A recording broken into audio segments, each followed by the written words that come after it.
আসসালামু আলাইকুম। এই মুহূর্তে আমাদের বাংলাদেশের সবচেয়ে আলোচিত বিষয়বস্তু হলো টিউলিপ সিদ্দিকী। টিউলিপ সিদ্দিকী মন্ত্রী পরিষদ থেকে পদত্যাগ করেছেন। কেন করেছেন? তার বিরুদ্ধে দুর্নীতির অভিযোগ রয়েছে। এখন কথা হলো, তার বিরুদ্ধে যে দুর্নীতির অভিযোগ সেটি কি প্রমাণিত হয়েছে? তিনি দুর্নীতিবাজ এখন পর্যন্ত প্রমাণিত হয়নি। এদিকে আমাদের বাংলাদেশের যে কিছু শ্রেণীর মানুষ রয়েছে তাদের উচ্ছ্বাস দেখে মনে হচ্ছে তারা গর্ববোধ করছেন টিউলিপ সিদ্দিকী দুর্নীতির কারণে তার চাকরি চলে গিয়েছে। যুক্তরাজ্যে কারো বিরুদ্ধে দুর্নীতির অভিযোগ উঠলে নিচ থেকে সরে দাঁড়ান তদন্তের স্বার্থে। তবু আমাদের বাংলাদেশের কিছু মানুষ এমনভাবে আলোচনা সমালোচনা করছেন, গর্ববোধ করছেন। সেই গর্ববোধকারীদের মধ্যে অন্যতম হলেন আমাদের বাংলাদেশ অন্তর্বর্তী সরকারের বর্তমান আইন উপদেষ্টা আসিফ নজরুল স্যার। তিনি ফেসবুকে একটি পোস্ট করেছেন। তিনি সেখানে শুকরিয়া আদায় করেছেন, বলেছেন আলহামদুলিল্লাহ, আরও হবে।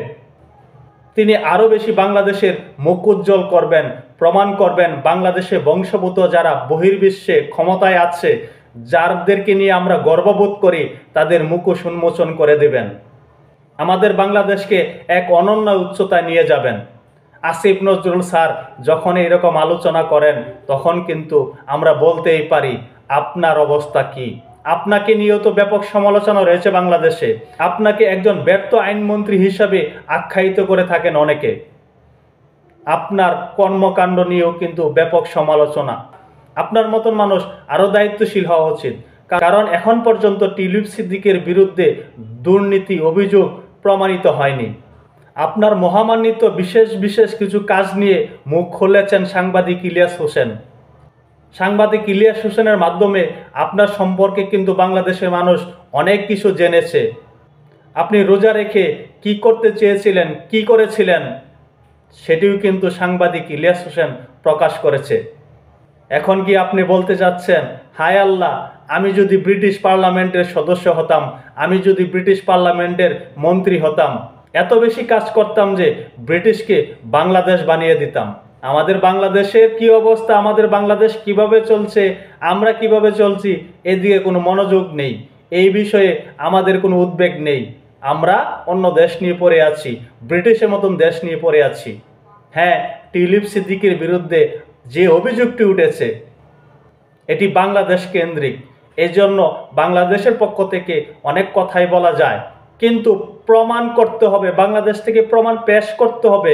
তারপর বড় বড় কথা বলেন, তখন আমরা বুঝে নেব আপনি সত্যিকারের হিরো, আপনি সত্যি কথা বলেছেন।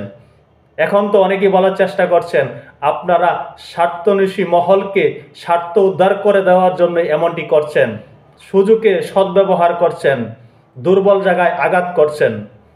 তাই আসিফ স্যারের উচিত নিজের দিকে মনোযোগ দেওয়া, নিজের দেশ নিয়ে মনোযোগ দেওয়া, নিজের কর্মকাণ্ড নিয়ে মনোযোগ দেওয়া।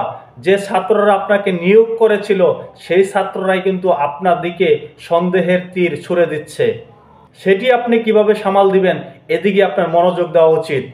আসিফ নজরুল স্যার আমাদের সম্মানিত ব্যক্তি, তিনি এখন আইন মন্ত্রণালয়ের উপদেষ্টা। তাকে আমি বিশেষ কিছু আর বলবো না, কারণ হলো তাকে বিশেষ কিছু বলার সক্ষমতা আমার নেই। তাকে বিশেষ কিছু বলার জন্য সাংবাদিক ইলিয়াস হোসেন রয়েছেন। সকলে ভালো থাকবেন। আল্লাহ হাফেজ।